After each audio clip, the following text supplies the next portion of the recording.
സംസ്ഥാന സർക്കാർ വിവിധ പത്രങ്ങളുടെ ഒന്നാം പേജുകളിൽ നൽകിയ പരസ്യങ്ങളാണ് ഇപ്പോൾ പ്രതിപക്ഷത്തിന്റെ പ്രധാന ആയുധം. കണ്ടന്റ് ക്ഷാമമല്ലാതെ ഇതിന് മറ്റെന്താ പറയുക?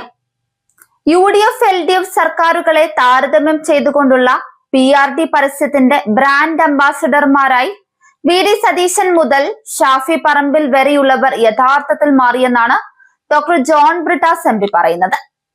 പരസ്യത്തിനെതിരെ കോൺഗ്രസ് നേതൃത്വം രംഗത്ത് വന്നത് തന്നെയാണ് ആ പരസ്യത്തിന്റെ പ്രധാന വിജയം. സമൂഹ മാധ്യമത്തിൽ പങ്കുവച്ച വീഡിയോയിലൂടെയായിരുന്നു MPയുടെ പ്രതികരണം. 10 വർഷം മുമ്പത്തെ കേരളത്തെക്കുറിച്ചുള്ള പരസ്യം കണ്ട് കോൺഗ്രസുകാർ ഞെട്ടിപ്പോയത് എന്നത് തന്നെയാണ് ആ പരസ്യത്തിന്റെ വിജയം. യഥാർത്ഥത്തിൽ സതീശനും മറ്റ് കോൺഗ്രസ് നേതാക്കളും ഈ പരസ്യത്തിന് വലിയ പ്രചരണം നൽകി അതിന്റെ ബ്രാൻഡ് അംബാസിഡർമാരായി മാറിയിരിക്കുകയാണ്.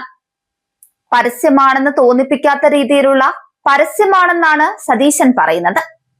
എന്നാൽ 10 വർഷം മുൻപുള്ള കേരളം എങ്ങനെയായിരുന്നു എന്ന് ഇന്നത്തെ കേരളത്തിന്റെ പശ്ചാത്തലത്തിൽ ജനങ്ങളെ ഓർമ്മിപ്പിക്കുക എന്നത് ഒരു ജനകീയ സർക്കാരിന്റെ ഉത്തരവാദിത്തമാണ്.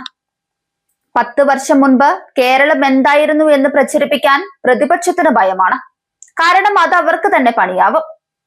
പരസ്യത്തിനായി ചെലവാക്കുന്നത് ജനങ്ങളുടെ നികുതി പണമാണ് എന്നായിരുന്നു പ്രതിപക്ഷത്തിന്റെ മറ്റൊരു വാദം.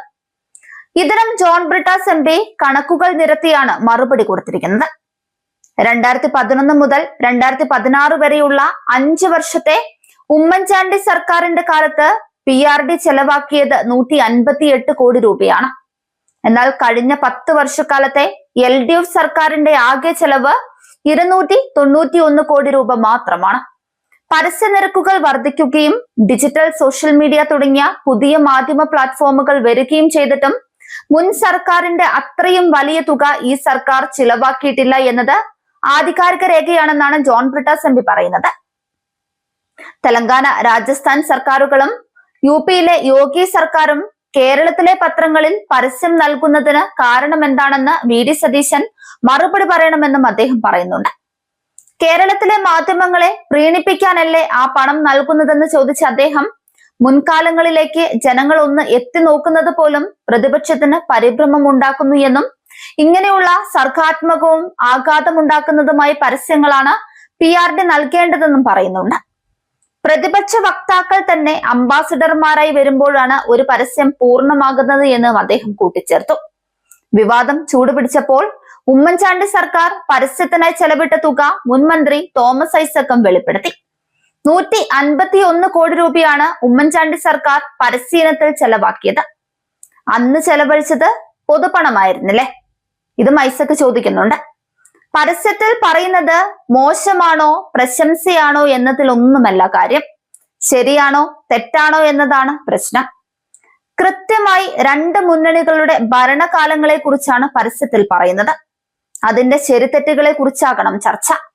പ്രതിപക്ഷ നേതാക്കൾ ഒന്നടങ്കം പരസ്യത്തിനെതിരെ രംഗത്ത് വന്നിരിക്കുകയാണ്.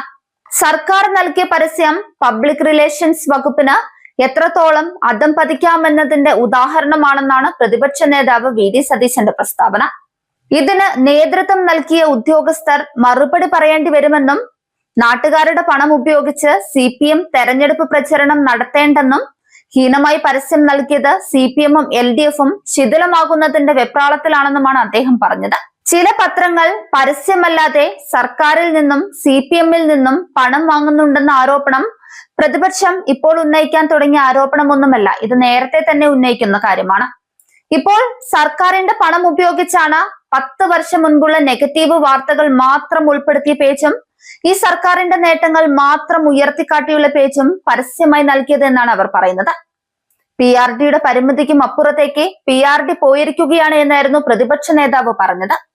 KPCC president Sunny Joseph, KPCC working പ്രസിഡന്റുമാരായ AP അനിൽകുമാർ, ഷാഫി പറമ്പിൽ എന്നിവർ സംയുക്തമായി വാർത്താ സമ്മേളനം വിളിച്ചാണ് സർക്കാരിന്റെ പരസ്യത്തോട് പ്രതികരിച്ചത്.